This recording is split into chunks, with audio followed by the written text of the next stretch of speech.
दोस्तों मैं हूं प्रीतम ठाकुर और आपको मेरे YouTube channel the platform Gurukul पे स्वागत है। दोस्तों पहले वाले वीडियो में हमने केस के प्रकार को बताया था।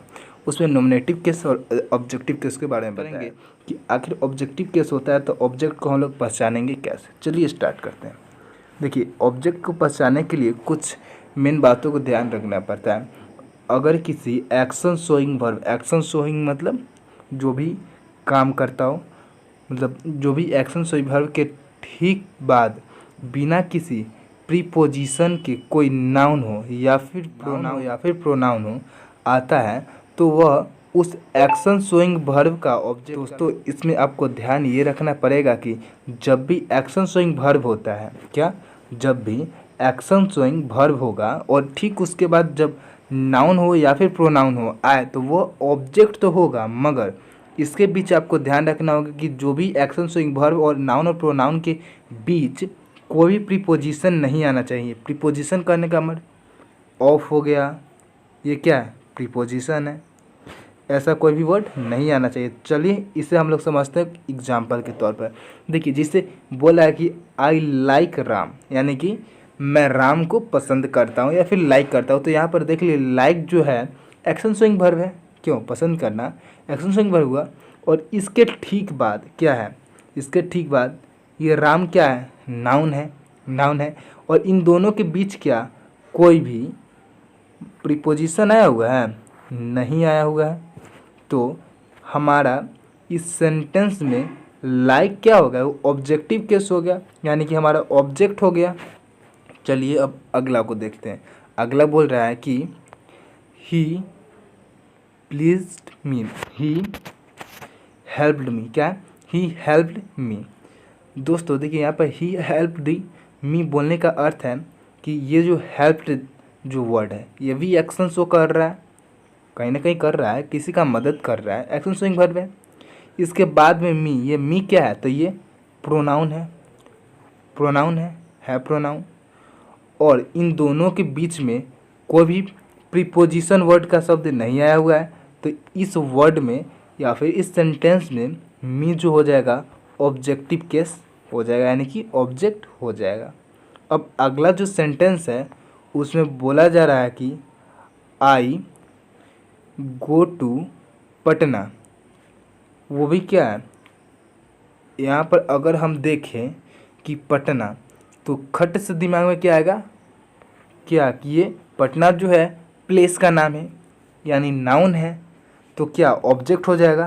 तो ऐसी बात नहीं है, बिल्कुल ही गलत हो जाएगा। क्योंकि हम बताए हुए हैं कि जो भी रूल लगता है एक्शन शोइंग वर्ब होगा। ठीक है, गो एक्शन शोइंग वर्ब है, जा रहा है कहीं पे, और उसके ठीक बाद नाउन हो या फिर प्रोनाउन हो। ठीक है भाई, पटना नाउन है, मगर उसके बीच में कोई प्रीपोजिशन नहीं आना चाहिए। मगर ये क्या टू जो है प्रीपोजिशन आ गया कि नहीं, यानी कि यह पटना हमारा ऑब्जेक्ट कभी भी नहीं होगा। ये आप नोट कर लीजिए। अब देखिए आगे बोल रहा है कि he lives in this room, he lives in this room. तो देखिए यहाँ पर हम कहेंगे कि ये जो दिस रूम है ये ऑब्जेक्ट होना चाहिए, होना चाहिए ना, हमारे दिमाग में आएगा। मगर यहाँ पर देखिए लिव्स यानी रहना, यह भी एक्शन शोइंग वर्ब है, मगर यहाँ पर जो इन आ गया ये तो भाई प्रीपोजिशन है, इसलिए ई भी नहीं होगा। क्या ऑब्जेक्ट दिस रूम नहीं होने। अगला हमारा एक नोट लिखा हुआ है, उसमें क्या लिखा हुआ, उसमें लिखा रहा है कि फ्रेजल वर्ब के केस में यह रूल फेल कर जाता है। कौन सा रूल? जो हमने पहले ऑब्जेक्ट को पहचानने के लिए बताया हुआ था। तो वो जब फ्रेजल वर्ब आएगा तो फेल कर जाएगा।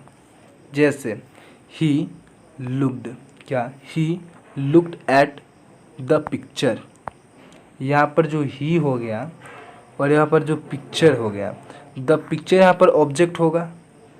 मगर आप बोलिएगा यहाँ पर ऑब्जेक्ट तो नहीं होना चाहिए क्योंकि यहाँ पर एट प्रीपोजिशन लगा हुआ है, मगर यह फ्रेजल वर्ब का केस है। तो यहाँ पर जो द पिक्चर होगा यह ऑब्जेक्ट बिल्कुल ही सही है। आगे हमने दो और एग्जाम्पल लिया हुआ है जिससे आप लोग बढ़िया से समझ लीजिएगा।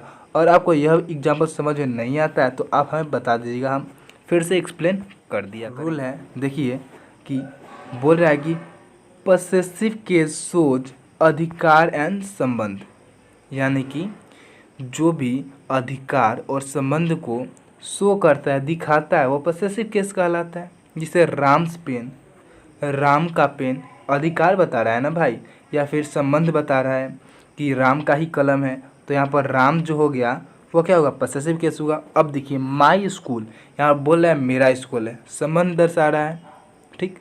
तो यहाँ पर माई जो हो गया यह क्या हो गया, यह पॉसेसिव केस हो गया। अब देखिए आगे है एक वोकेटिव केस। क्या होता है, वोकेटिव केस। वोकेटिव केस में नाउन और प्रोनाउन यूज टू एड्रेस, क्या, संबोधित करने के लिए वोकेटिव केस का प्रयोग करते हैं। वो कैसे, चलिए एग्जाम्पल से समझते हैं। हमारे पास दो एग्जाम्पल्स हैं। पहला, दीपक कम टू मी, क्या, दीपक कम टू मी। यहाँ पर जो दीपक हो गया ये हमारा क्या हो गया, वोकेटिव केस हो गया। अब देखिए अगला ये है कि you go to Patna, you go to Patna, क्या है, you go to Patna, you go to Patna. यहाँ पर जो यू हो गया ये वोकेटिव केस हो गया। आई होप दोस्तों कि आपको यह वीडियो बहुत ही अच्छा लगा हो और हमने जितने भी रूल्स बताए हैं वे सभी इम्पोर्टेंट्स हैं। तो चलिए हम लोग अगले दिन प्रोनाउन को लेकर आने वाले हैं, तो आप इसे वीडियो को बहुत ही अच्छा से शेयर कीजिए, आगे चल के आपके दोस्त भी नाउन और प्रोनाउन को अच्छे से समझ सकें। तो आज की वीडियो के में इतना ही रखते हैं। अगर आपको यह वीडियो अच्छा लगा हो तो वीडियो को लाइक कर दीजिएगा, चैनल पर नए होंगे तो चैनल को सब्सक्राइब कर लीजिएगा और वीडियो को शेयर करना नहीं भूलिएगा, क्योंकि ये तीनों बिल्कुल ही फ्री होते हैं। और पीडीएफ के लिए मेरे टेलीग्राम चैनल को ज्वाइन जरूर कर लीजिएगा। तो मिलते हैं नेक्स्ट वीडियो में।